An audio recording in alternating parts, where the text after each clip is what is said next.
Brothers Talking is made possible with the financial support of Goodwill Industries of Southeastern Wisconsin and Metropolitan Chicago, and generous Chicagoans like you.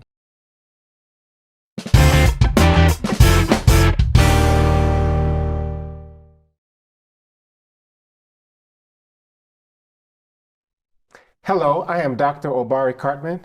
Welcome to Brothers Talking, a monthly program that will bring a cross-generational group of Black men together, creating a safe and brave space for honest and vulnerable discussion about the challenges and opportunities and fears and strengths of Black men.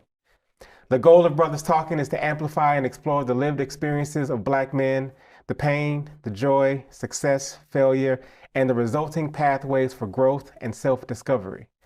Before we dive into updates on the personal goals, let me quickly reintroduce the 6 brothers taking this 10-month journey together. Jordan Sorrell, Daniel Ash, Xavier Ramey, Reggie Edwards, and Benji Junius. During our premiere episode, each of the brothers shared a personal goal that they're working towards over the next 10 months, a goal for which they will lean into the other brothers for encouragement and support. Brothers, it's time for the updates. So who wants to start? We had 5 goals. We had a month of time. Who has revolutionized their life and transformed everything? Solved all the problems, or at least made a little bit of incremental growth towards something that was important to them. I'll take that one. I think that over the past month, my goal was writing and producing the play. So I am really excited to report that I thought about it a little more. I thought about it. Dreamed on it a little more. That counts. And started having some initial discussions, but nothing tangible right now. It's the journey. Does watching more plays count, or like involving yourself in more creative art? You ain't got to give them the layup. I mean, I guess you watch TV? Research, right? Research. I have seen a couple of plays, just to kind of refamiliarize myself with. You had a topic? What was the topic? I did not have a topic, but I'm still. Are you closer to? I mean, I'm close. I'm close, getting there. Close. Next month we're gonna have a topic. Next month. That's good. Who else? Anybody make any progress? Or share some challenges about, how difficult it is to make progress on goals sometimes? Yeah, so the goal of mine was around podcasting. So I actually put it out on Instagram. So I got a couple of leads, and then forgot one of my good friends actually has a podcast. So one of them was like, all right, I'm going to reach out to him and schedule time to do so. Second one is I just listen to podcasts all the time. So I think it's good to do that because I can start getting my mind, all right, here's what I'm hearing. Does that kind of flow with what I want to do? And if so, how do I make that happen? So I think it's good. I kind of made one step where I put it out there, found somebody, found actually 3 people, and now I can start to move forward and say, all right, here's what I want to go do next. Because I always think about 1%. If I made that 1%, then I've at least made some type of progress. Because it's not about perfection. It's about me making a step. And that counts. The declaration in the public, right? So now the people can be like, hey, I saw that post you made. So I count that. Yeah, for me, my goal was to do meditation every day. Has not happened. What's your batting average? So how many days? I would say about maybe 2 to 3 days out the week. But what I have been doing is self-check-ins with myself. Like, how do I feel? Do I really need it today? What other revenues have I done today to make sure I'm doing good? So I feel like that's good. You start the day with like a check-in? Just like... I start the day with a check-in, see how I'm feeling, and I end the day with a check-in. Nice. So, Okay, 2 to 3 days out of the week. It's not bad. I feel like that's not bad. So, I feel like as long as I'm good and it's working, that's the most important part. That's 2 to 3 days more than anybody else has meditated over the past couple months. And it helps. I just, On my end, because I don't want to go last.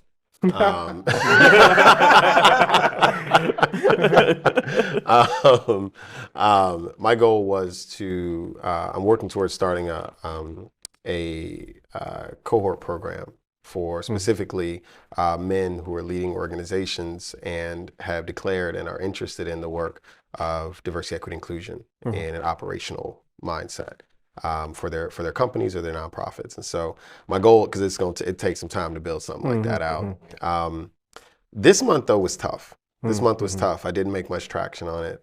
We had, at my company at Justice Informed, we had a lot of just internal challenges. And then also personally, because it's Leo season and it's my birthday month, I don't really like my birthday too often. And I usually get I go very inside and sometimes into a dark place. And that happened again. Oh, no. So just mentally and emotionally, I was just not ready to give anything to other people this past month. So. Well, happy birthday anyway. Yes. Okay. No, it was a happy birthday, actually. It was. Nice. It was. My tribe showed me love. Love it. Nice. Yeah. My goal was is to develop a charter for this new stage of life. So last month I was about to become an empty nester. I'm actually officially an empty nester. Yes. Dropped the youngest son at Howard. Nice. A couple weeks ago. So the one tangible step I've taken, which has proved to be challenging, is to find a therapist. Yeah. And I would prefer a Black therapist, a Black male therapist. And I will just say this, it's a whole other episode probably, but it's tough. Yeah, no, it is. Yeah. It's very, very tough. Yeah. So I'm still on that journey to find someone that can sort of help me sort of navigate this process of building a charter, a personal charter for me as I enter this stage of life, which feels so new and it feels weird, quite frankly, odd, different. But I'm excited about it. Yeah. And I think being with you all, actually, there's an accountability thing, right? I want to be able to, as time unfolds, to be able to say to you all, here's what I've done. Yeah, right? Yeah. But beyond that, I don't want this to just be like, we checking in to make sure we did it. I want us to be able to say, what is it that we need from each other to help us along the way? So and that's asking what we need, identifying how other brothers could step in. And I'll say, we got two therapists in the room. It's hard even for us to help with that process. So you can say, I need help with finding a therapist. I don't even, I know 100 therapists, and most of them have waiting lists, right? People call me all the time. I know several Black male therapists, and people ask me every day. Yeah, same. Right, and I send them. I have like a copy and paste of a couple guys that I send them to, and most of the time they say they didn't even call me back. Right, and so like it's a hard thing to do. But the question of what we can do collectively to help with the individual things, like I would love to go see plays with you. Right, I'd love to read drafts. I mean, whatever it is that we can do, I want that to be a part of the accountability process we do. If I can make a request, there we go. I need to be held accountable, right? So when I'm working, because the writing and the producing of the play, like it's not a part of my everyday work, so I don't make time for it, right? Like it's something that I would have to step outside of my routine in order to do. And so whether it's an email or a call, because when this sounds crazy, but when someone sets an expectation or has an expectation of me, I'll exceed the expectation. But if I feel like, it's just me on my own or working with whatever timeline I want, you'll see that play in 2027, and I don't want that to happen. And so, so if you can send a text or a call just to say, hey, make sure you make time for this, because for me, that is a part of taking care of myself, right? So if I haven't made time for the play or the writing or the research of that probably means I'm also not taking really good care of myself, if that makes any sense. Yeah, that makes a lot of sense. How are y'all about text thread? I'm not a huge fan of text. A lot of my group texts are on Do Not Disturb. Right out the gate. I don't mind a text thread. I prefer my text to be blue. If you know, you know. But I prefer them to be. But I'll respond. Yeah. No, mine are blue. I just prefer. As a former green texter. Okay. I have a heart for them. Oh. Okay. So text is I'm already couple. How do y'all keep in contact and in community with folks who you say you have a stated commitment to seeing them through and working with them and being with them on a journey? So then what is the model? Because I got too many text threads right now, and all my Facebook Messenger threads are absolutely on D&D. Instagram stuff is offline. WhatsApp, good luck. I have way too many ways that people get in contact with me, but I also think that that's part of the challenge today. It's not only like, hard to be alone. It's hard to be together. And technology, unfortunately, is the main way, because how much face time do y'all really spend with the people you love? Right? Like we're always giving, as especially as men, I think. So I'm just wondering, I would love for us to actually dig in on that. Like what we gonna, the how of it, not just the what. Yeah. Because I don't have y'all phone numbers. We could start. It's a very simple thing. We could just. This is so like this is such a talk. Like some of my women friends are like, how do you not know these details about your friends' lives? I'm like, I don't ask. They don't tell me nothing. I'm not gonna ask. I mean, they would tell me if they wanted me to know. I don't even know y'all's phone numbers. This is the second episode. Let's get that done though. Let's get that. I'm done. I think for me, one of the things, like I had a friend who his mother died recently. So I put a reminder on my phone, like, Reggie, check on so-and-so next week. So I got the reminder. It reminded me. I sent a text. Hey, I'm checking in on you. You know, you're just in my thoughts. If you need anything, just let me know. So I have to do that kind of stuff now. I feel like it's a good and bad thing. But at least I get it done. Like, and I feel kind of bad because I'm like, all right, check. It's off my checklist. I checked with my friend. But also, I'm still having that dialogue with him as well. So Yeah, I think something around like calendar, because you can see it and visualize it.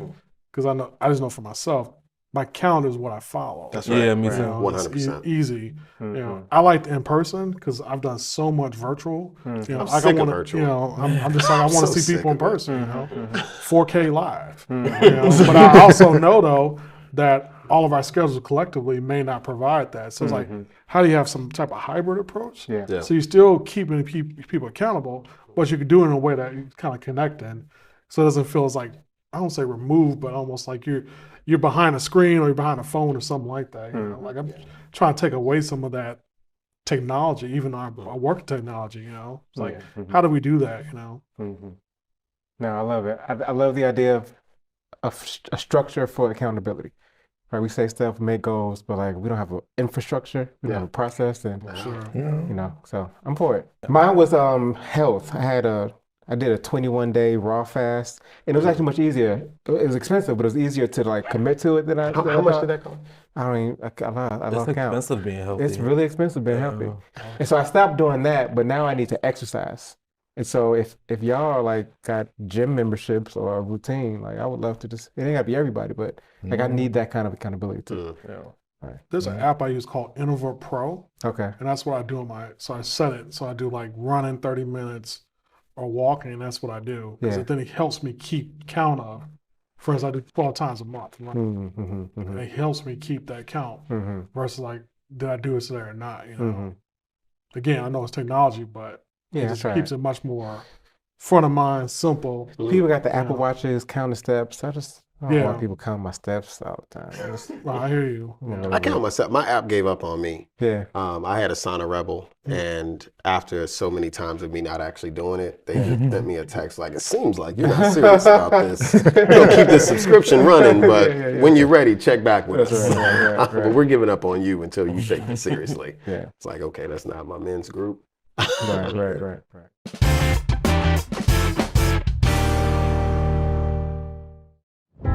At Goodwill, we transform lives through the power of work. We believe work is at the heart of human potential. Through a bold mission of connecting people to work, preparing people for life, Goodwill Industries of southeastern Wisconsin and metropolitan Chicago is creating meaningful impact in the communities where we live, work, and serve. By eliminating barriers, we are making fulfilling work available to all so that individuals and communities can thrive. Go to goodwillsew.com to learn how to have the power to support our mission.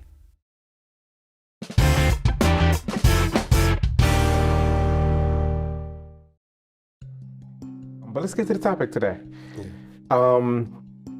We've all heard the saying, apples don't fall far from pear trees.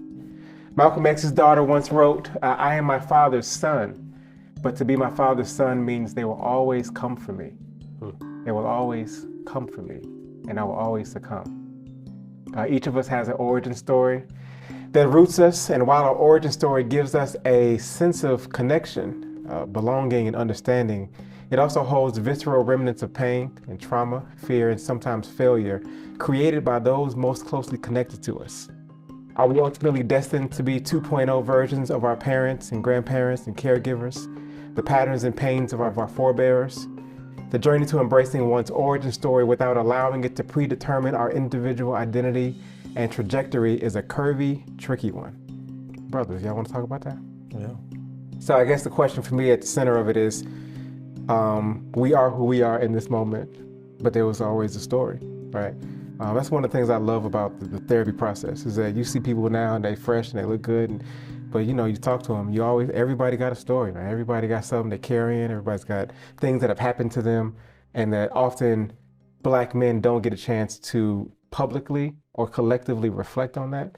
And so I'm just hoping we can give ourselves a moment, a bit of grace and some compassion to really go into sort of some of those things that have happened to us and how we overcome those things and how we have transformed ourselves because of them, and to do it with, grace for the people that were involved too, parents or their absence and presence, our grandparents. One of the things that occurs to me is I'm looking at a bunch of Black men is that when we talk generational trauma, that includes those people that, did their best to do what they could for us against opposition with their own baggage, with their own lack of examples. And so I just wanted to take a moment to see how y'all have come to where you are and to what extent where you came from informed that or got in the way of that.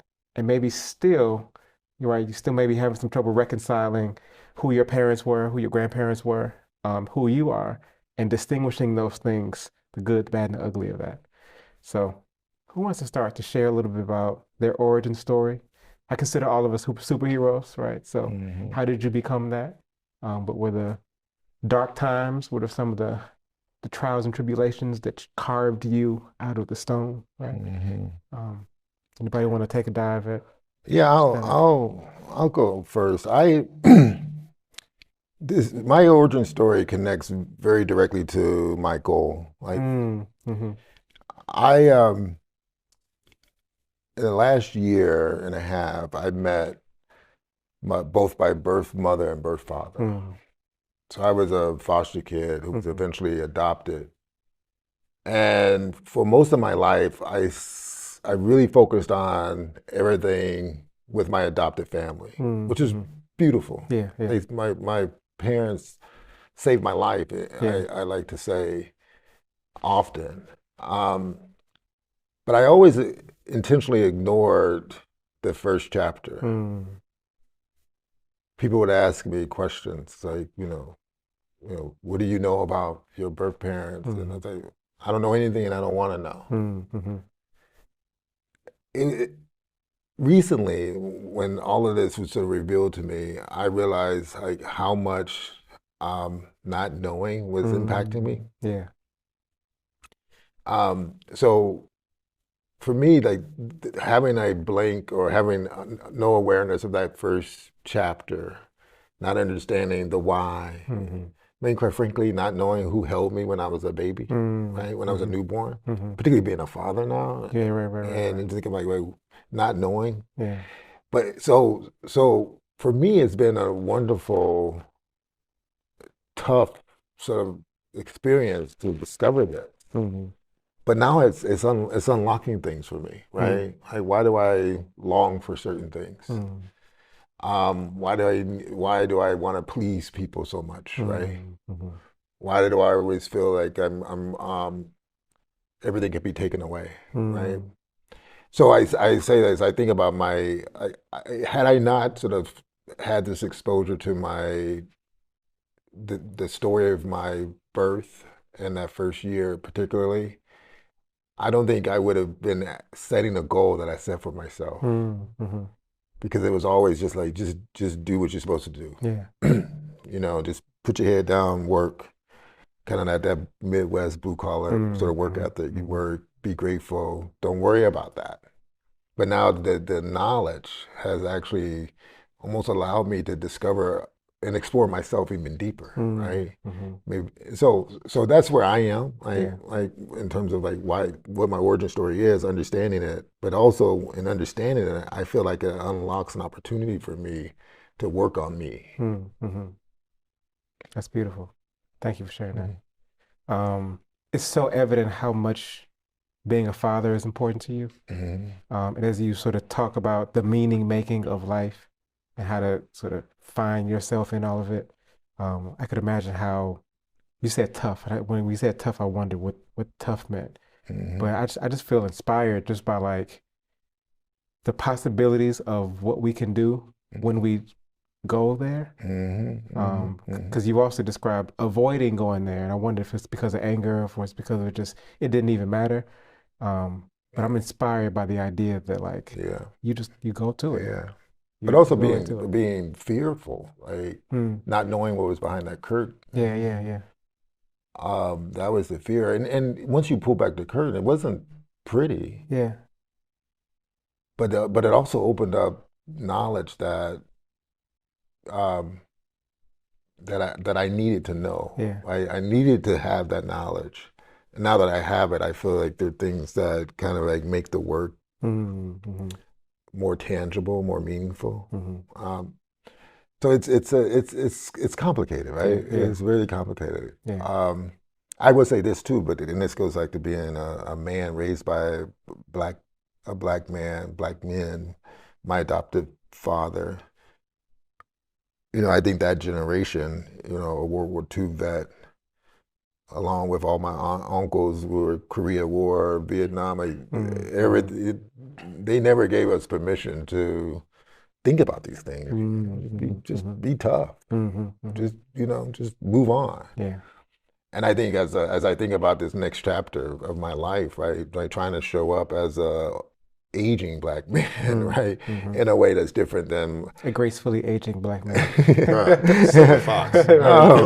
But I want to be able to have like these type of conversations with my sons, 3 sons, and my oldest son is adopted, right? So I want to be able to. Oh, you adopted first. I adopted first, yeah. But even my subconscious, I think, was at work there in a way that I didn't even sort of think about it. But I need to make myself available for him and my other sons to have the type of conversations that we're trying to have here, right? How do you do that in a familial context, right? Yeah. No, this is all very new. We are transforming manhood this generation. So I'm curious about other people's father experiences specifically. Like, you know, did you have fathers that gave you space to be your full self, that said I love you, that were nurturing? He laughs, right? And then how do you take that, appreciate that for what it is, and develop a sense of self in a new way, but not disconnect and not be angry, but like, how y'all wrestling with y'all fathers? So the last time we met, I said that, you know, I've been very intentional about not being in these spaces, about not being surrounded by male identifying people.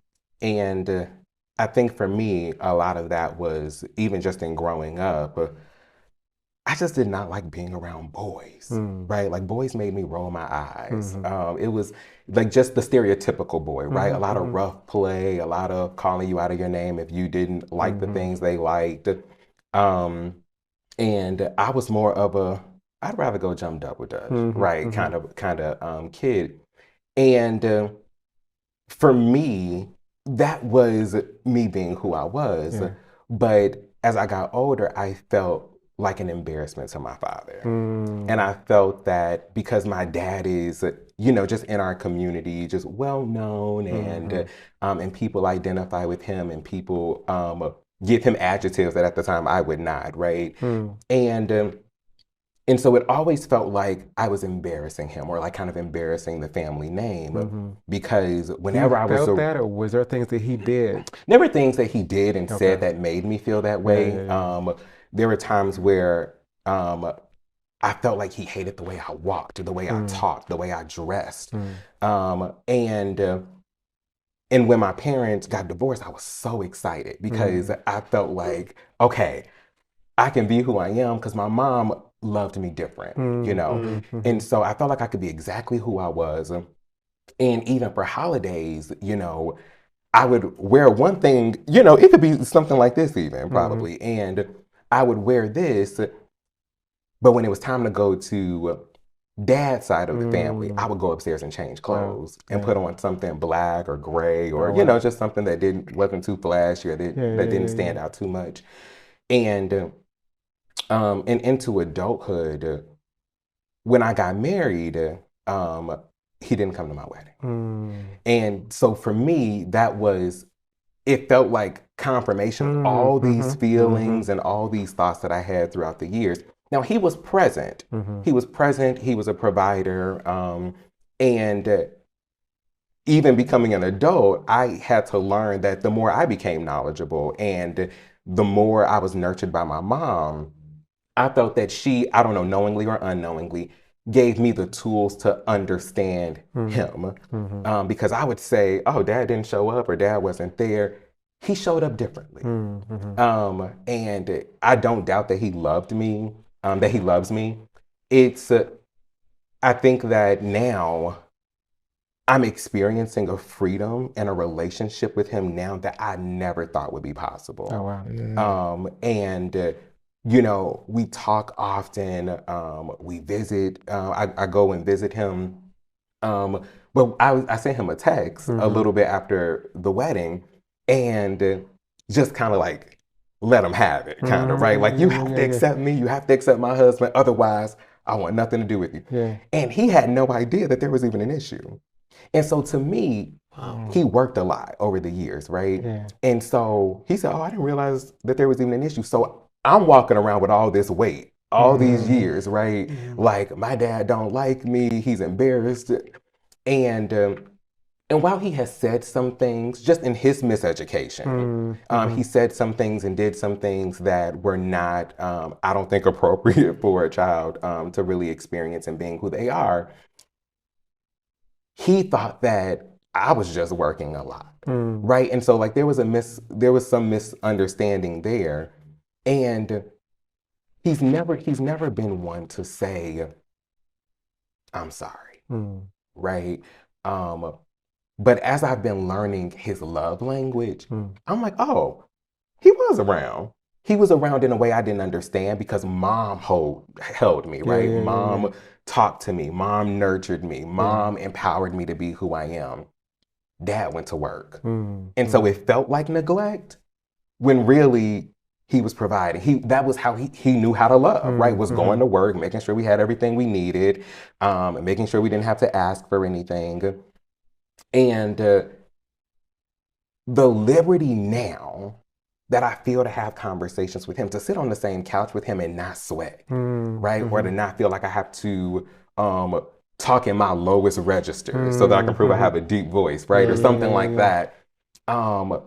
There's such a freedom there and there's such a beauty there. And I'm so excited about where we are now. But for all those years, I felt like maybe he hated me, maybe he didn't want to be associated with me. Because again, he had hopefully he doesn't watch this channel, but he had a brother who I wish I could have met, but who passed away. And I am able to identify with that brother in so many ways based off the stories I've heard. And I really wish he could be around for me to kind of get some additional insight. But there are so many secrets in my family that I know there's a reason. I know there's a story. I know that I am not the first one in my bloodline to experience some of the things I've experienced. But because things get swept under the rug, right? And we just kind of keep it moving. I don't have access to that information. But I love my dad, and we're experiencing a relationship now that I just never even thought would be possible. That's amazing. Wow. I hear so much work you did to get there, and I hear you talking to mom and y'all developing understanding, compassion, grace, maybe even forgiveness. You didn't say that, but did he do work too? Was there any evidence that he was also reading things or talking to his own people? I can't say if he's done any work in order to like make this relationship happen, but I had to ask myself, what's really important here? Is it important to me that my dad knows my favorite color, or is it important to me that we have a relationship, that when I have children, I'm comfortable with my children being around him, right? And I think when I got to that place, it's like, okay, I can care less about fish tanks, I can care less about cars, but those are things he loves. So I started speaking that language because to me, it's about the time we're able to spend in that. I can care less about it. But it brings him joy. And if that means that we can start to kind of build a foundation and build a relationship, even if it just means focusing on what's interesting to him, I'm okay with that right now. Because I'd rather have that than no communication at all, because I want him to like what I like. I want him to understand me. It's not about that for me. For me, it's about having a relationship. And if that's how the relationship starts, I give that permission. That's mature as fuck. I love it. I mean, it's impressive. What about your fathers? I wish. Yeah. So my dad, he grew up East St. Louis. He actually had to be foster. He was a foster as well too. They have like 9 or 10 brothers and sisters. So he went from East St. Louis to Bloomington. But my dad passed actually All-Star Weekend, February 1988, when I was 7. My dad was 35 and came home, played basketball. One night, told my mom wasn't feeling well. Next morning, my mom told me this recently. She found him on, lying unconscious. He passed away, 35 years old. So I was 7. I remember the memories. I can remember the picture. When my dad, 5 years old, we went to Hawaii. My dad was very loving and, very outgoing, cordial connector. So I had really good memories of my father. I only had 7 years though. I'm like 41 years old. I've had a lot of time. I haven't had a father, nor my mom never remarried either. For that time, because my mom said I was her responsibility, and I carry that. So it's tough to not have a father, and have to grow up sooner than I wanted to, because I had to have not only my dad. When I was 7, he passed. Like a year and a half later, my grandmother got breast cancer. So almost for like 4 or 5 years, I was dealing with trauma and trying to take care of people. So I that's the one thing I've always wished I had, was that relationship. Luckily, though, I had good people that was around me later on, like my uncle, and I had community. That's why I went to different organizations and have even friendships that I feel is like more familiar than anything. But it's just one thing I never could have, But I've tried to show that and show up for people in a different way, though, even though I didn't have those certain things in my life, So it's been one of those tougher things I've thought about as I've gotten older. I'm not sure myself I'll be a father, to be honest, but there's a way I can still be there for people that have been fatherless, either through trauma and or people just unfortunately abandoned and said, well, that's not my responsibility anymore. Because I still saw in trauma, I saw, even in my own experience, I saw love, that I took from that, because I saw that within my family. I saw that even growing through my life, if I had struggles, to then emulate that for others, even to the present day. Wow. I resonate with both of you all. My father died when I was in 5th grade. Majority of my memories are positive memories, but I do have some negative memories that that still kind of go with me throughout my adult life. And just kind of similar to what you said, when my father died, which is kind of bad to say, I would just hear him and his brother talk sometimes in the garage or whatever the case may be. They will use words like sissy, just use words talking about other people. And I'm just like, I can't be who I am. You know what I'm saying? So I always kind of suppressed who I was, trying to make sure my father and my mother was happy with who I was. But I always wanted that father role model though. And after he died, I'm not gonna say it was a sense of like, okay, maybe I can be myself. But then my mother, she was very religious, so we just never talked about my sexuality. But growing up, like you said, I always wish I had a father figure. And I had uncles, but they lived in another state. Majority of my family members in Chicago are all women. Literally, aunts, cousins, all my friends were females. So I didn't really know what it took to be like a man. Like, what does it really take to be a man? I have no idea. I can only go off Bill Cosby, and yeah, you see what happened with that. Yeah. So, because those are the shows. I was just going off TV shows. Mm-hmm. I'm like, I really don't know what does a man look like. Mm-hmm. And to this day, I take that back. I'm gonna stand by the image of Bill Cosby of the Huxtable. Okay, yeah. I think that was a strong image. Yeah. I'll leave that conversation for a different day. Mm-hmm. I have mixed reviews in regards to that. Just with what's out there now in the media about everything that has happened, but I'll leave that conversation alone for right now. But for right now, I work in children's church. Mm-hmm. I'm a mentor to boys in elementary schools, and I just try to be a positive role model mm-hmm. that I wanted when I was a child. Yeah. So yeah. So this becomes the difficult question for me in the going back and looking at old stuff. You watch the Marvel movies and they go tinker with time travel, and then you do something, you fuck everything else up. When y'all describe these difficult childhood experiences, and you said, like, I wish I had more time. The person that you are now, this is kind of everybody, the person that you are now, do you feel like it had to be shaped through fire? Do you feel like there was another pathway to who you are now that, maybe having to grow up older maybe gave you opportunities?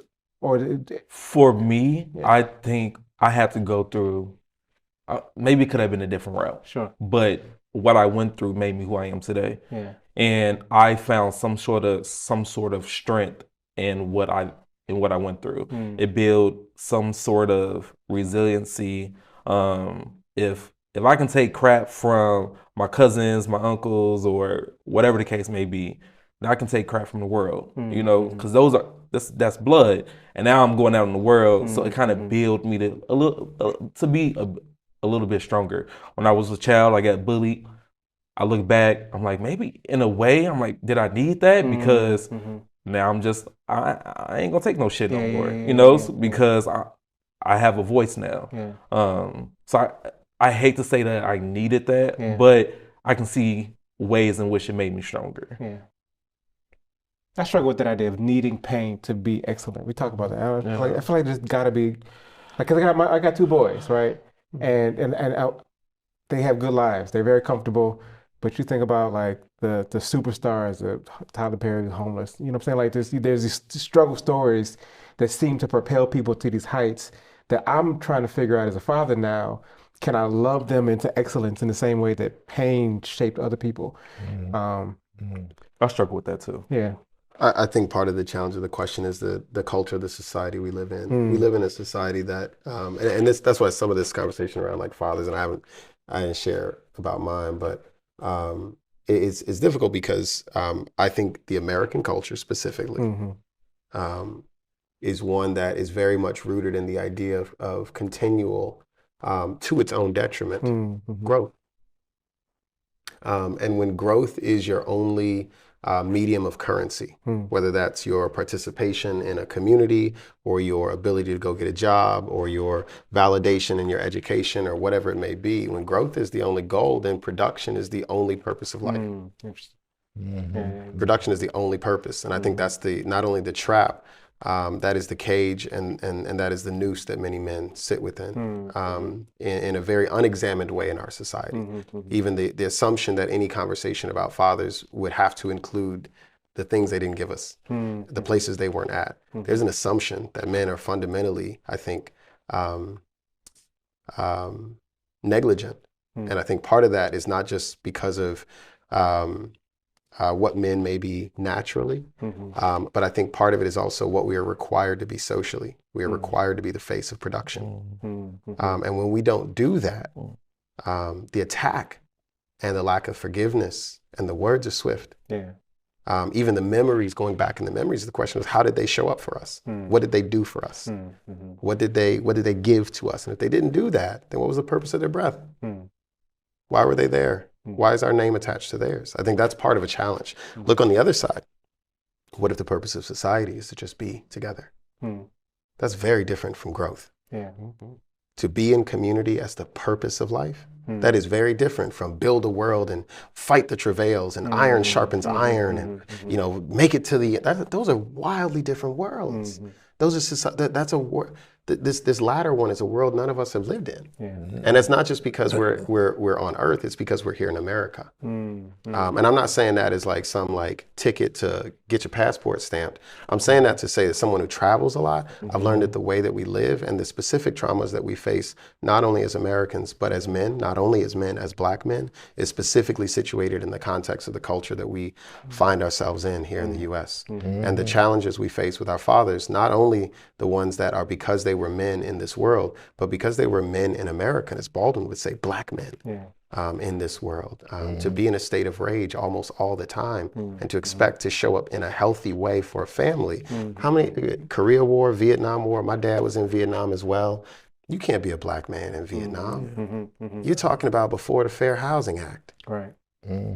When they're still supposed to produce what a white man can in America, and then we look back on them and say, why weren't they showing up? Like my grandfather fought in Korea, driving ammunition trucks onto the battlefield. One of the worst jobs you could have other than being a cook because you're Black. He didn't show up, he was drunk. Why didn't you do that? He wasn't there. For my father, I have a choice to look back at my father. I have a choice to look back at the... He's still alive? No. No, I mean, how many Black men over 70 do we know? Like, I mean, like compared to Black women over 70? Come on. Like, we don't make it. And I think that's the genesis of my desire for sympathy and empathy, not only in the historicity of our lives and how we look at the men of our past, but also because I want to live and I don't want somebody sitting around talking about me as if I'm a past tense thing and what I didn't give. Years from now, we would need to change. I am trying to change my definition of how I understand men to also understand the context of their struggle towards being one in a space of being continually undefined and undefinable. Because how can you keep a human safe when their only purpose is to produce something that they don't even know, right? Produce something, build something, break something. That's life. We can say that, or that's our choice of culture. And Black men, I think, are stuck in that. We're stuck in that in a real vicious way. You know, my dad was, you know, like my mom just shared with me a couple weeks ago, it broke my heart, right? How he was a little embarrassed of me. Because how I showed up, I've always been, you know, I'm a straight dude, cis het, but the way I present, for a lot of period of my life, people thought I was gay. I wasn't, but you couldn't shake that in Black people in Lawndale. Like you couldn't shake the fear. And so for my dad, seeing that, he was like, yo, this is my son, you know. You know, and I'm not choosing sports, right? I tried T-ball, I sucked. Tried football, flag, couldn't run. Right? Ran track, got roasted. Got beat on every lap. I loved musical theater. I loved poetry. I loved chess. And everything I did, I excelled. I wasn't just on the chess team, I was the captain. I wasn't just on doing poetry, I was a national slam champion twice. I wasn't just in musical Did he show up? theater. Was he proud of any of it? He didn't really show up for the stuff. No. My mom showed up for all of it. All of it. I think the musical theater was what broke him. When he saw me with the jazz. Because my brother walked in, my brother was like, you know, football, wrestling, all of that. Then I show up, you know, I'm 6'2", 130 pounds, like soaking wet. And I'm showing up talking about putting you know, my brother, I'll never forget the day. My dad, you know, my brother's one, you know, you got to like figure out when to ask your parents for money. Like my brother needed some cleats because it's the beginning of the school year. And he's like, I got to ask Dad, I need $60 for these cleats. I needed some jazz slippers. And I was like, I mean, I might as well just, you know, bundle this on in, you know, we'll make it an even 100. Right? We'll both get what we need, roll out. Yeah, it was tough. It was tough. There wasn't a lot of acceptance there. But as I've gotten older as a Black man, as a straight Black man, the relentlessness within which I feel I am constantly being asked to produce for someone else has created a curiosity in me about what my father could not overcome. does that lead to compassion? Absolutely, absolutely, and a strong defense. Could you safely say he did the best he could with or do you think that he could have done more?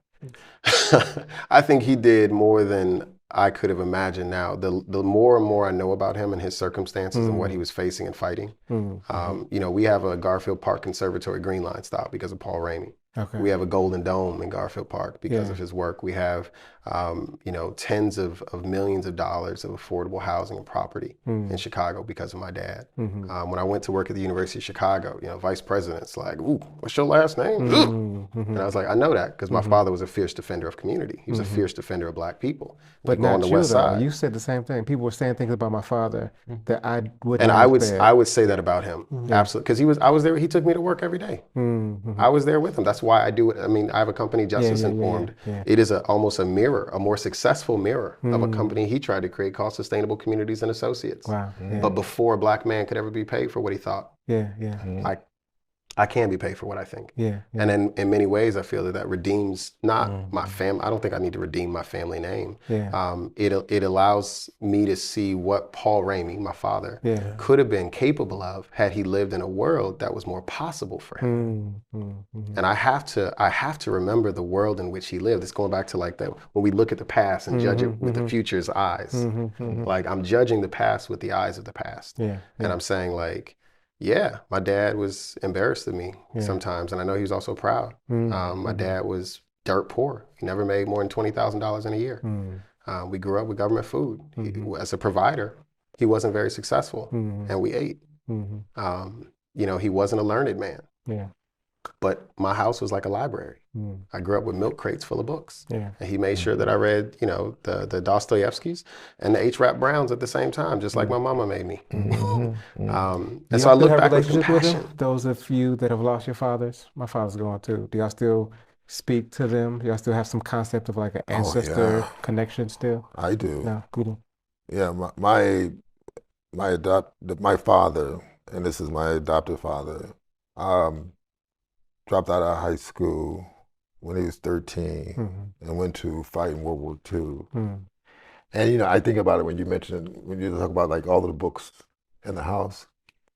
Like I am who I am because my father had his own little library, his own this little nook in the house that was his office. And I remember he would hand me a book. So I read everything from the autobiography of Malcolm X to The Godfather, Mario Puzo, to E.E. Cummings, to Agatha Christie. Like he would hand me these books. He's a high school dropout, right? And I think about this, and the older I've gotten, there's so many men, particularly Black men, who, they're these amazingly curious sort of intellectuals, like just consuming and consuming. I find myself talking to him more now than I did when he was alive. I want to pick up on this one point about Xavier, your point about production. I just want to call in this point. I think that this we do get taught that, right? You got to be producing, right? We do get taught like that. It's that hunter mentality too, right? And I think it not only impacts like us in our standing in family and community. You got to be a provider, but even how we manage relationships or don't manage relationships, right? I've struggled with this, right? My whole life with of almost like not being satisfied. So when you talk about like being able to just be in community, like just to be present, this is something I'm working on. I'm always thinking about what else. What else, I got to be doing something. I got to be acquiring something. Even in relationships. Like I on one hand, I show up as people would say a very reputable person, but there are parts of my life, particularly in my college, my body count was high. And because I was taught that like even in a relationship, you just keep going, right? Because it was something about okay, I'm acquiring things, right? And even if I was a nice guy, it's okay. I'm acquiring things. And so again, as I think about like how I show up in the world, I had never thought about it this way. Like how we get caught in a capitalist society, the man's role in that society. And then add sun up to sundown trauma. Exactly, exactly. And getting comfortable with, and this is my anxiety about this next chapter of just of almost like being comfortable. When you say comfortable with community, like even become more comfortable with just quietness, right? With nature, just sort of exists. You don't have to be doing something. I love it. Oh man, let me know. I'll get you out in the woods. I'll get you out in the, you know, I get out there. Exactly. That's gonna be our next field trip. Yeah. Out to the woods, meditating nature. Yeah. Hi, I'm Dr. Candace Norcott. On this season of Be Well, we'll explore issues of emotional and mental well-being, centering Black women and men in an honest, engaging, and relatable way. From navigating generational trauma and microaggressions to managing stress in relationships. Join the conversation on CAN TV Cable Channel 19 or stream live on cantv.org or on the CAN TV Plus app. Elevated conversation and storytelling.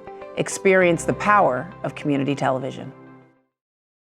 Yeah. Man, I could talk about this stuff all day. I love this. This is so honest. Love honest conversations. But unfortunately, we are out of time. Once again, our time together comes and goes too quickly. But fortunately, we'll be back in this circle next month for another hour together and in conversation and in community and being together. So for those of you who are watching at home or at work from your favorite park bench, thank you for taking this journey with us. It is our hope that together we can support and encourage one another to give ourselves and each other the space and the grace to be and feel with the freedom we deserve to be and feel.